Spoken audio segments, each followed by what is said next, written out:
নিজে হাতে ধরা মাছ কার না খেতে ভালো লাগে বলেন? এই তো আমাদের ডোবা আছে একটা, সেটার মাছ ধরছে। হ্যালো, আসসালামু আলাইকুম। কেমন আছেন সবাই? আশা করি ভালো আছেন।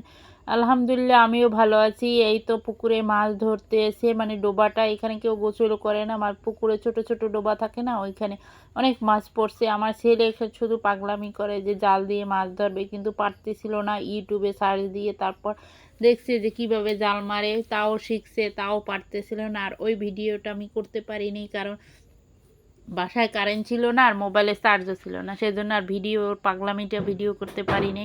তারপর আর কি করার, এই তো ওর বাবা আসছে তখন তখন দেখে যে ছেলে পারতেছে না, তখন বললে যে পারে, সেও পারে না। মানে অল্প অল্প করে মারছে, তাও বেশি অল্প মারছে, তারপরও অনেক মাছ উঠছে। সেরকম করে মারতে পারে না জাল, সেও পারে না, কোনোদিন মাছ ধরে না, এই প্রথম ধরছে, তাও ভালোই উঠছে, অনেকগুলো মাছ ছিল। তারপর আমি কিছু ফ্রিজে রেখে দিচ্ছি যে কালকে রান্না করব আর আজকে এইটা রান্না করব, সেই জন্য। আর আমার ছেলে বলতেছিল যে আমি চুলায় রান্না করব, ছোট চুলায়, যে আমি বললাম যে পারবা না, তারপর সে রান্না করবে। আর চুলা নিয়ে গেল, চুলা নিয়ে যে বাইরে রান্না করতে এসে চুলার থেকে পাতিলটা অনেক বড় ছিল, মানে কড়াইটা অনেক বড় ছিল।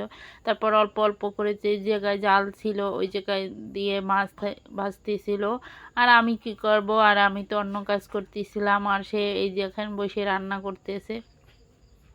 আমি এত বললাম যে ছোট চুলায় রান্না করতে অনেক দেরি হবে, যে 1 ঘন্টা বসে আস্তে আস্তে ভাজছে, তারপর রান্না করছে। আর চুলাটা কত কিউট ছিল, মানে এত ছোট চুলা ছিল, তার মধ্যে রান্না করতেছিল, ভালোই লাগছিল রান্নাটা। আর খুবই ভালো লাগছিল, নিজের হাতের মাছ খেতে খুবই অসাধারণ লাগে। এই তো। আর আপনারা কি কেমন হয়েছে আমার ভিডিওটা অবশ্যই জানাবেন, যে এইগুলো ধরা মাছ খেতে আপনাদের কাছে কেমন লাগে। এই তো আমার কাছে তো ভালোই লাগে ছোট মাছ খেতে, বড় মাছ কিন্তু খেতে অতটা ভালো লাগে না। ছোট মাছ খেতে কিন্তু ভালো লাগে, অবশ্য কাঁটা বেশি, অনেকে আবার কাঁটা খেতে পারে না, কাঁটা বেশি।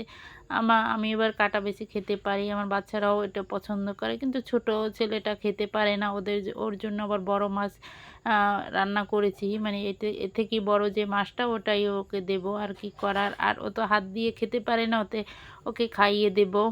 আর ও আলু দিয়ে রান্না করবে, সেজন্য আমি আবার কিছু আলু কেটে দিলাম, যে আলু কেটে দিই, তুমি আলু দিয়ে রান্না করো। ও ভেজে উঠিয়ে রেখেছে, আর এই তো আলু দিয়ে রান্নাটা ও সেরে ফেলবে।